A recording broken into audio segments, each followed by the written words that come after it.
പുലർനില ചില്ലയിൽ കുളിരിടും മഞ്ഞിൻ്റെ പൂവിതൾ തുള്ളികൾ പെയ്തതാവാം.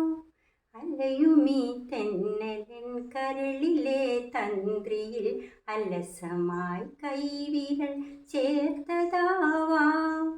മിഴികളിൽ കുറുകുന്ന പ്രണയമാം പ്രാവിൻ്റെ ചിറകുകൾ മെല്ലെ പിടഞ്ഞതാവാം. താനെ തുറക്കുന്ന ജാലകച്ചില്ലിൽ നീ തെളിനിഴൽ ചിത്രം തെളിഞ്ഞതാവാം. പിന്നെയും പിന്നെയും ആരോഗ്യനാവിൻ്റെ പടികടന്നെത്തുന്ന പദനിസ്വനം. പിന്നെയും പിന്നെയും ആരോ നിലാവത്ത് പൊൻവേണുവോതുന്ന മൃദുമന്ത്രണം. പിന്നെയും പിന്നെയും ആരോ